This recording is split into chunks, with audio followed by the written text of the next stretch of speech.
Ele passava todos os dias pelas mesmas ruas, com o mesmo uniforme alaranjado sujo de poeira, empurrando o carrinho metálico que rangia a cada passo. Para os apressados que cruzavam seu caminho, era só mais um gari entre tantos. Mais um rosto comum no meio da multidão cinzenta. Mas ninguém ali sabia que aquele homem carregava nos ombros muito mais do que sacos de lixo. Carregava o peso de uma vida inteira de batalhas silenciosas. Miguel Rocha, 37 anos, filho único de uma mulher que o criou sozinha entre panelas vazias e abraços que sempre couberam dois. A infância foi marcada por ausências, de pai, de brinquedos, de oportunidades. Cresceu rápido, amadureceu cedo. Abriu mão dos próprios sonhos para cuidar de quem sonhava apenas com o básico: saúde, teto, comida. Era franzino, tinha a pele marcada pelo sol, os dentes não perfeitos e um sorriso tímido que mal ousava aparecer. Mas dentro daquele corpo cansado havia uma alma limpa, como as calçadas que ele limpava todos os dias. Todos os dias começavam do mesmo jeito. Acordava às 4 horas, colocava a água para ferver, preparava o mingau de aveia que a mãe ainda conseguia engolir, dava os remédios, ajeitava as cobertas dela, trocava o baldinho de lado da cama e saía para o turno das 6 horas. Ao meio-dia, voltava correndo para acompanhá-la nas sessões de quimioterapia. Voltava ao trabalho às 15 horas, depois, supermercado, remédios. E no fim da noite, massageava os pés dela com óleo de lavanda, como quem tentava aliviar o peso da dor com a própria ternura. Miguel era o tipo de homem que ninguém notava. Não frequentava redes sociais, não sabia usar aplicativo de banco, não sabia o que era férias. Nunca entrou em um restaurante que não fosse por trás, entregando sacos de lixo. Nunca teve um carro, nunca saiu do bairro onde nasceu.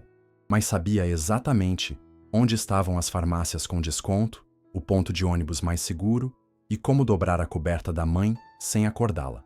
Apesar do cansaço, nunca reclamava. E mesmo doente, com uma gastrite crônica que lhe corroía o estômago e dores nas costas que mal o deixavam dormir, ele continuava. Porque era isso ou nada. Porque desistir nunca foi opção. Porque ele havia prometido para si mesmo, quando a mãe foi diagnosticada, que ela não enfrentaria aquilo sozinha. Ninguém sabia disso. Ninguém via. Mas naquele coração batia o tipo mais raro de amor. Aquele que não grita, que não posa, que não pede aplausos. O amor que simplesmente faz. E foi exatamente esse amor, esse jeito bruto e doce de ser, que sem querer, iria tocar uma mulher do outro lado da cidade, em um ambiente branco e asséptico, onde a dor era medida por exames, mas onde o coração ainda era capaz de sentir. Dona Lourdes nunca foi mulher de muito estudo, mas sabia coisas que os livros não ensinam. Sabia ouvir com silêncio, acalmar com o olhar e curar com a mão quente na testa. Vinha de uma geração que aprendeu a sobreviver com pouco e a amar com tudo. Criou Miguel sozinha desde que ele era apenas um bebê chorando num berço improvisado de lençóis amarrados. O pai nunca quis saber, mas ela soube desde o primeiro choro que faria daquele menino, o propósito da própria existência. Trabalhou a vida inteira como faxineira. Tinha o corpo pequeno, os cabelos encanecidos antes da hora e um sorriso que resistia, mesmo quando o mundo desabava. Nos dias bons, fazia arroz, feijão e farofa com ovo e dizia que era banquete. Nos dias ruins, preparava chá com bolacha e dizia que era o bastante. A única coisa que nunca faltava era afeto, o tipo que preenche um barraco de 2 cômodos como se fosse palácio. Miguel cresceu com pouco de tudo, mas nunca sentiu falta de amor. E por isso, quando a doença veio, ele não teve dúvida. Enfrentaria o que fosse para retribuir o que ela fez por ele. O câncer apareceu como um ladrão noturno, sem pedir licença. Primeiro vieram as dores, depois a tosse persistente, os exames, a espera, o diagnóstico cruel, estágio avançado, metástase. O mundo de Miguel desabou, mas ela apenas respirou fundo e disse: "Meu filho, o que Deus quiser, vai ser. Mas enquanto eu estiver aqui, a gente segue, um dia de cada vez." Mesmo fraca, era ela quem consolava o filho. Mesmo com náuseas, era ela quem perguntava se ele tinha almoçado. Mesmo gemendo de dor, era ela quem sorria para não assustá-lo. E Miguel, com os olhos molhados, fingia acreditar que ela melhoraria. que as sessões de quimioterapia dariam certo, que tudo voltaria a ser como antes, mesmo sabendo, no fundo, que o tempo dela estava acabando. Mas Dona Lourdes não se importava com o tempo. Ela queria apenas que o filho estivesse bem, que encontrasse alguém, que tivesse vida além da dor, e fosse amado como ela o amava. E por isso, todas as vezes que Miguel a empurrava na cadeira de rodas até a sala de tratamento, ela fechava os olhos e orava. Senhor, eu tô indo, mas deixa alguém bom ficar no meu lugar. E como a vida tem seus jeitos misteriosos de ouvir orações, foi ali, entre corredores frios de hospital, entre suspiros de dor e sorrisos tímidos, que nem o destino começou a costurar o improvável. Porque Dona Lourdes estava se apagando, mas o amor dela estava prestes a florescer em outro lugar. No 8º andar do Hospital São Lucas, os dias começavam cedo e terminavam tarde. A rotina era cronometrada. Prontuários, exames, bisturis, diagnósticos, vidas cruzando corredores como ondas silenciosas. Mas naquela manhã, algo diferente aconteceu. Um cruzamento de olhares que não estava nas planilhas, nem nos protocolos médicos. Doutora Helena Vasconcelos era conhecida por sua precisão cirúrgica e frieza elegante. Formada nas melhores universidades, filha de uma família tradicional da medicina paulista, especialista em oncologia e referência entre os colegas. Seu jaleco era alvo, sua postura era firme, sua voz era calma. E mesmo com tantos títulos, havia nela uma solidão que ninguém sabia nomear. Vivia cercada de homens ricos, pretendentes bem vestidos e festas sem alma. Mas, por dentro, sentia que ainda não havia sido tocada por nada verdadeiro. O amor para ela era uma hipótese, jamais um acontecimento. Até que naquela manhã, entre uma troca de plantão e uma atualização de medicação, ela viu ele. Miguel empurrava a cadeira de rodas com a mãe encolhida sob um cobertor fino. Usava um boné surrado, calça remendada e olhava para o chão com a cabeça baixa, como quem pede desculpas por ocupar espaço. Era visivelmente humilde, deslocado naquele ambiente clínico e cheio de etiquetas. Mas ao se aproximar do balcão da enfermagem, a voz dele soou, baixa, mas cheia de cuidado. Dona Lourdes tem consulta com a doutora Helena. É que ela passou muito mal hoje. Queria saber se podem encaixar ela mais cedo. Helena ouviu de longe, e então o olhou. De verdade. E naquele instante, o tempo pareceu desacelerar. Havia nele algo que ela nunca tinha visto em homem nenhum. Não era beleza, era presença. Era o modo como ele ajeitava o lençol nos joelhos da mãe. Era o carinho nos olhos. O jeito de falar como quem tem medo de pedir ajuda, mas precisa. Era um tipo raro de amor. O tipo que não precisa de palavras. Ela se aproximou. Bom dia, senhor. Miguel Rocha. Eu sou a doutora Helena. A senhora Lourdes já está na minha lista. Mas posso atender vocês mais cedo, sim. Miguel levantou o olhar, surpreso com a gentileza. E Helena, pela primeira vez em muito tempo, sentiu seu próprio coração reagir a um olhar. Durante a consulta, observou mais do que os sinais clínicos. Viu como Miguel segurava a mão da mãe, como explicava os sintomas com detalhes, mesmo sem informação nenhuma, como limpava com cuidado o canto da boca dela quando ela tossia. E ali, naquela sala branca de hospital, Helena viu mais compaixão em um homem de uniforme sujo do que em todos os congressos que já frequentou. Não sabia o que era aquilo, mas sabia que não era comum. Ao final da consulta, enquanto imprimia a nova prescrição, perguntou: "O senhor trabalha com o quê, Miguel?" "Sou gari, doutora, mas estou afastado há umas semanas, por conta de uma dor aqui nas costas que não passa." Ela assentiu, e ao vê-lo se despedir, empurrando a mãe com delicadeza pelo corredor, sentiu uma parte sua seguir com eles. Naquele dia, Helena atendeu mais 12 pacientes, prescreveu medicações, assinou laudos. Mas ao chegar em casa, a única imagem que lhe vinha à mente era o sorriso torto daquele homem que ninguém olhava, mas que ela não conseguia esquecer. No hospital, entre diagnósticos apressados e pressões silenciosas, a vida de Helena sempre esteve dividida entre o que esperavam dela e o que, no fundo, ela desejava. Mas foi na figura silenciosa de Miguel que algo começou a mudar, não de forma escandalosa, não com fogos ou revelações, mas com presença. Durante as semanas seguintes, Dona Lourdes retornava religiosamente para os ciclos de quimioterapia. E Miguel, mesmo exausto, mesmo com o rosto abatido pela dor crônica nas costas, estava sempre ali. Nunca reclamava, nunca levantava a voz. Trazia a mãe com uma manta dobrada com cuidado, um suco de maracujá natural que ele mesmo preparava, e um sorriso tímido no canto da boca que aparecia quando a doutora Helena dizia bom dia com sinceridade. Ela começou a reparar mais do que devia, nos detalhes que passavam despercebidos para os outros.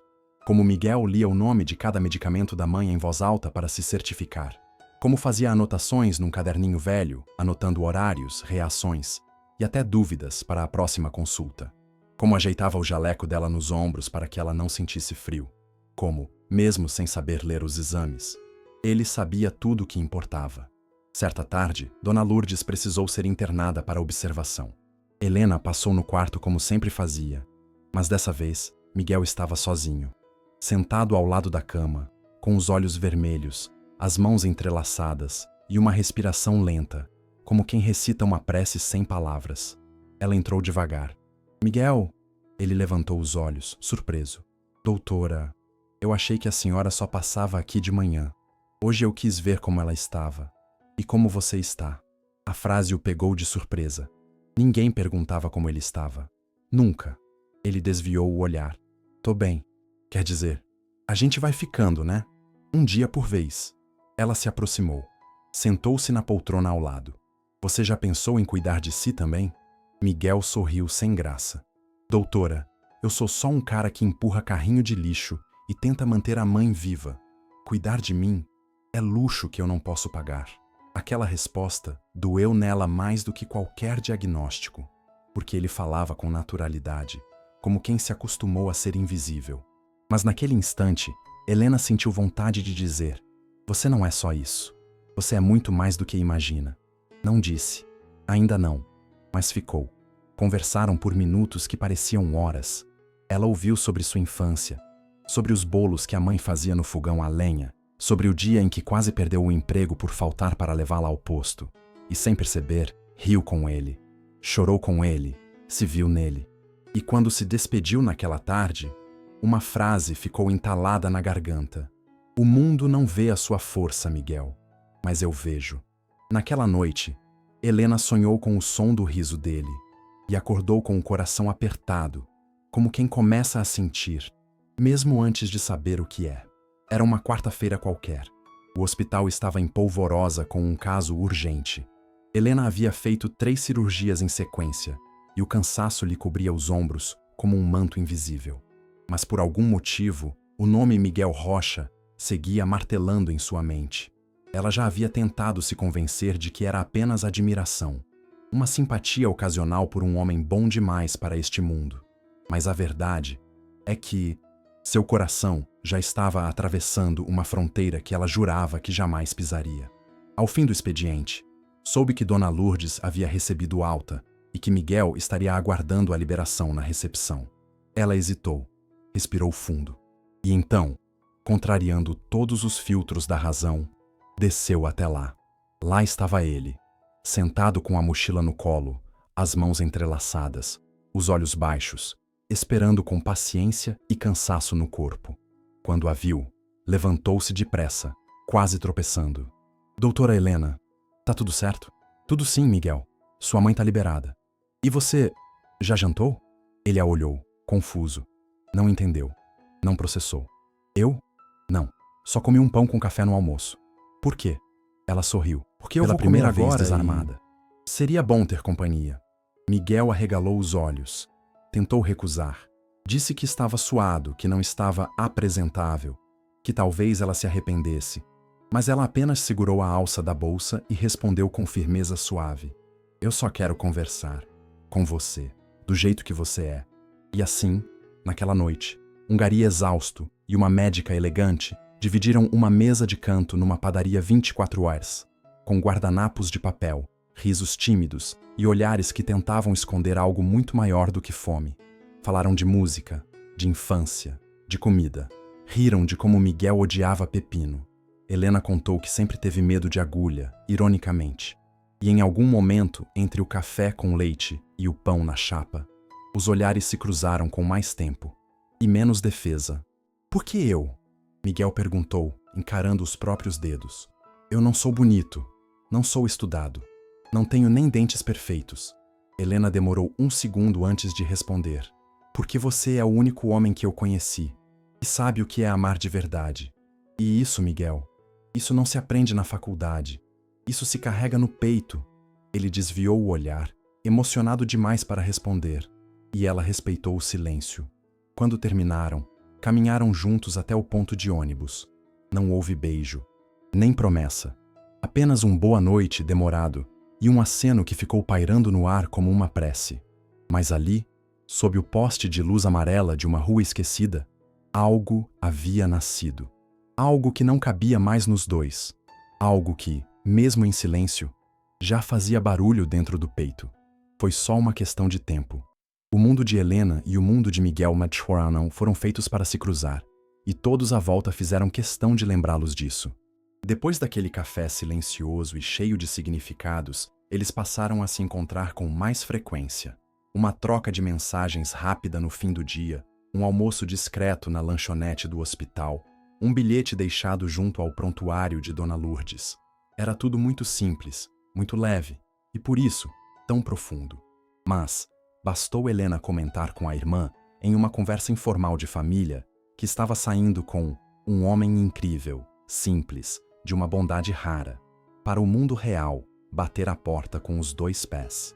Simples? Que tipo de simples? A irmã perguntou, entre taças de vinho e guardanapos bordados. Ele é Gari, Helena respondeu, com a serenidade de quem sabia a reação que viria. Gari? Helena, pelo amor de Deus! Você é médica, oncologista, filha de Vasconcelos. Isso é o tipo de coisa que mancha nossa reputação. As palavras bateram como socos. O pai dela, homem sério, tradicionalista, mal conseguiu conter a indignação. Isso é algum surto? Vai jogar fora tudo o que construímos por um homem que recolhe lixo nas ruas? Você está doente? Helena, com os olhos marejados, respirou fundo. Eu estou me curando, pai. Pela primeira vez, sinto que estou vivendo algo real. Algo limpo. A mãe tentou mediar, dizendo que era uma fase, que Helena sempre foi sensível demais, que um dia ela encontraria alguém à altura. Mas ninguém ali compreendia que o que Helena encontrara em Miguel, nenhuma herança, nenhum sobrenome, nenhum diploma poderia oferecer. Naquela mesma semana, Miguel foi chamado pela administração do hospital para uma conversa informal.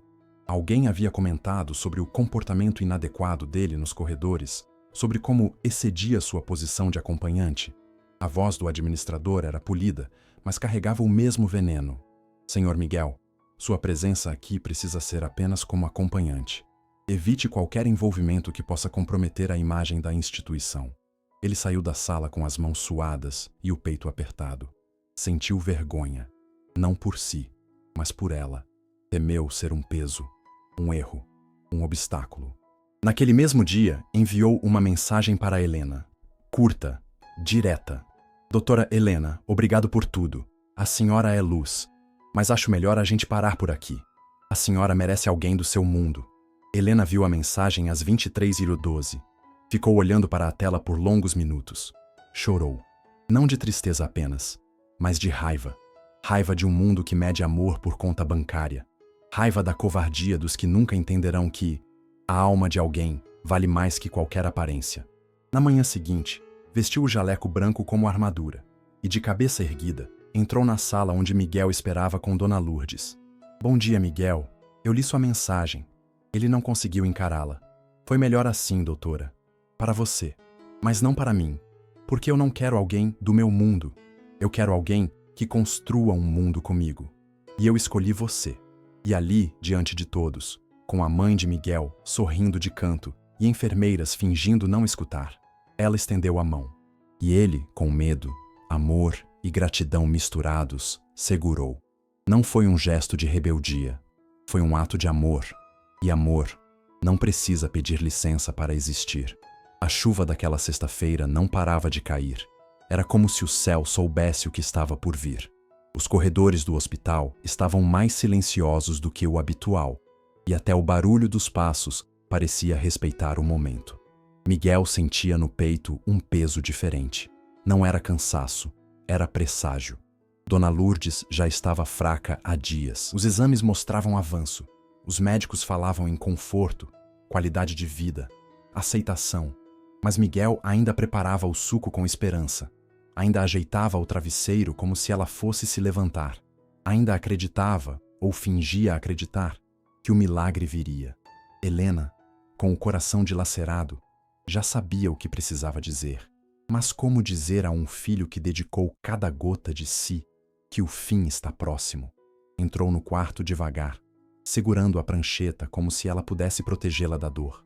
Dona Lourdes dormia, pálida, com os lábios ressecados. Miguel segurava a mão dela como quem segura a própria vida. Ela tá melhor hoje, né?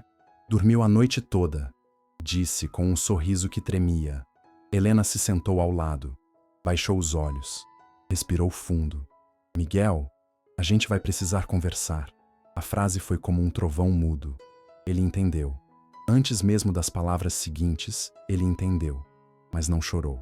Só baixou a cabeça e balançou afirmativamente.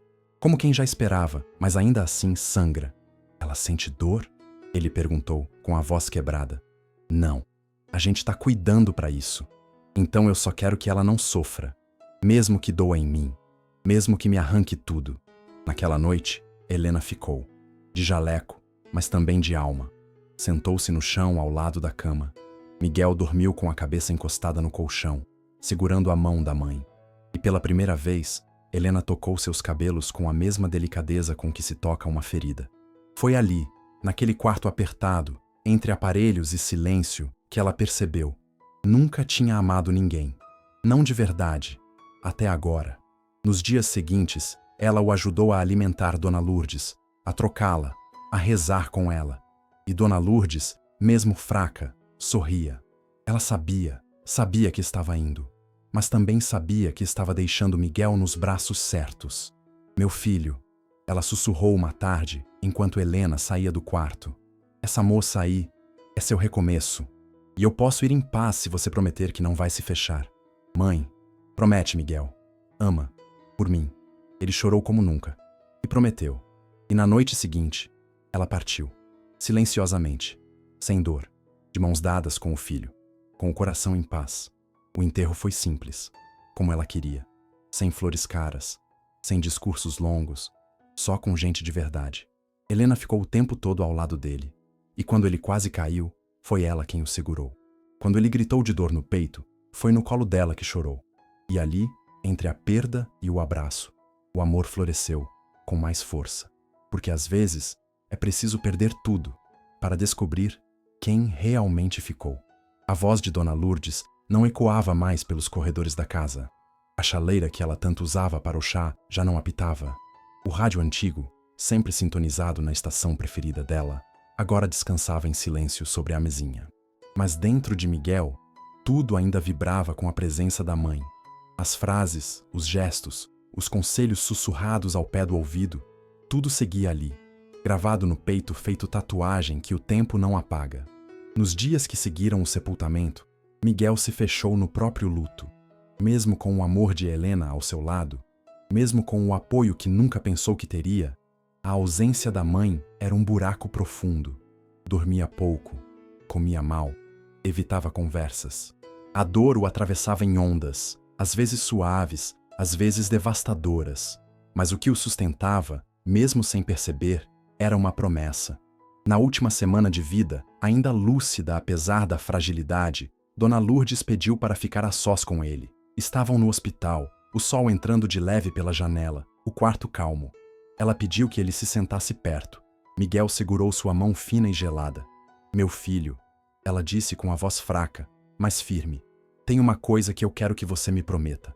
E o que a senhora quiser, mãe. Que você vai deixar alguém te amar, que vai permitir que a vida entre de novo, mesmo que eu não esteja aqui. Miguel segurou o choro. A senhora sempre foi tudo para mim. Eu sei, ela disse, fechando os olhos por um instante. Mas não quero que o meu amor te feche para o mundo. Quero que ele te prepare. E a doutora, aquela moça dos olhos bons, ela tem um jeito de te olhar que me faz dormir mais tranquila. Foi a última conversa profunda que tiveram.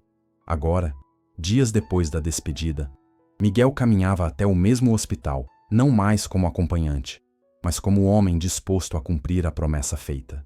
Usava a camisa preferida da mãe, passada com cuidado. Levava na mão um pequeno buquê de flores do campo, colhidas na calçada do próprio bairro. Ao chegar, encontrou Helena no saguão. Ela estava de jaleco, cabelo preso, como sempre. Mas ao vê-lo, desarmou. Ele caminhou até ela.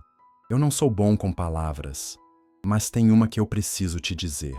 Qual? Ela perguntou, com os olhos já marejando. Obrigado, por tudo, pela paciência, pela coragem, pelo amor, pela promessa que me fez cumprir. Ela sorriu, um sorriso misturado com lágrimas.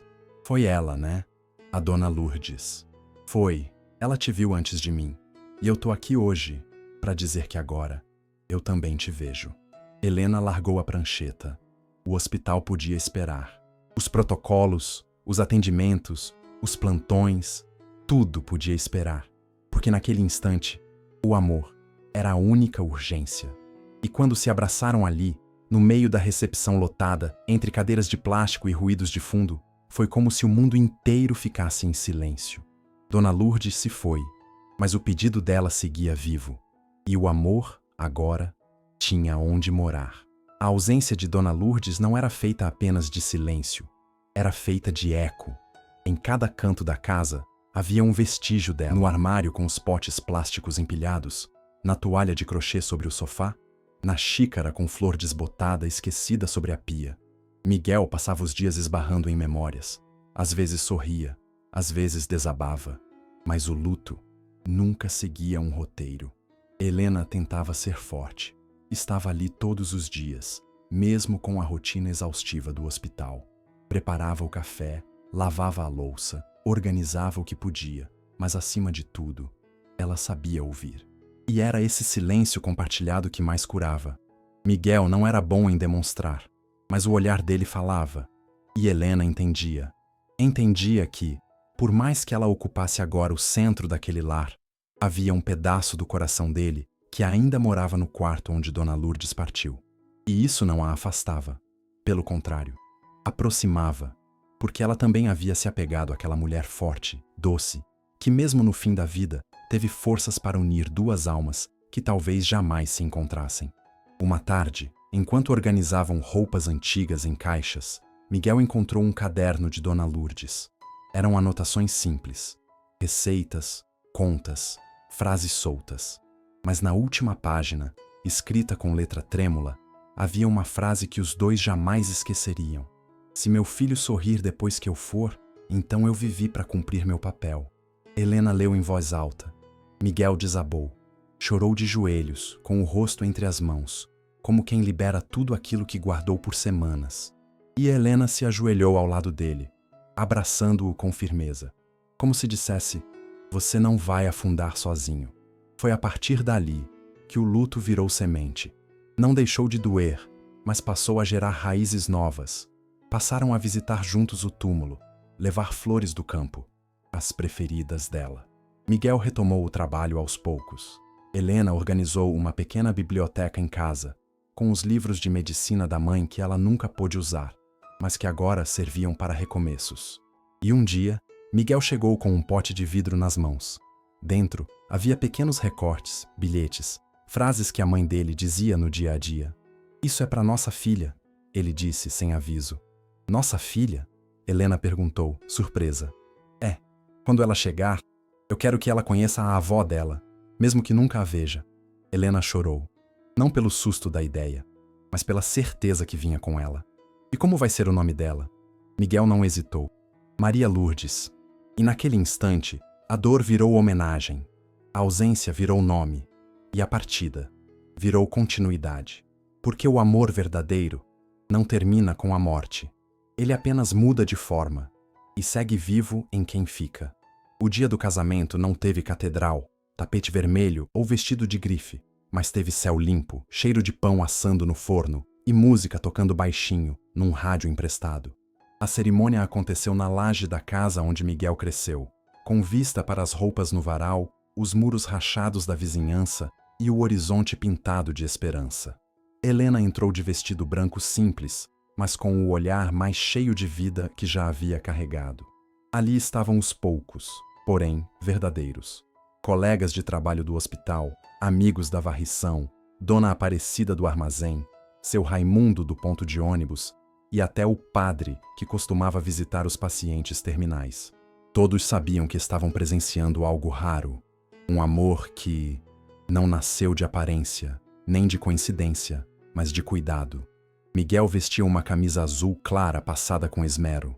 Helena, com o cabelo preso em tranças suaves, carregava nos olhos a mesma luz que Dona Lourdes tanto admirava. E quando os dois se olharam, com as mãos entrelaçadas sob a bênção do céu aberto, nenhuma palavra foi capaz de dizer o que já estava sendo dito pela alma. "Promete amar mesmo nos dias difíceis?" perguntou o padre. "Já amo há tempos", respondeu Miguel. "Promete cuidar mesmo quando a dor bater?" ele perguntou a Helena. "Ele me ensinou o que é cuidado." E quando os votos se encerraram e os aplausos simples preencheram o ar, Miguel olhou para o céu e sussurrou: "Mãe, eu tô cumprindo, tô sorrindo, tô vivendo. O tempo passou como passa para quem ama de verdade, com pressa boa e memória viva." Helena adaptou sua rotina para trabalhar parte do tempo em um posto de saúde comunitário. Miguel continuou na varrição, agora com mais cuidado com a saúde. Nos fins de tarde, tomavam café na mesma xícara e conversavam sobre tudo, como se fossem dois velhos amigos que nunca se cansam um do outro.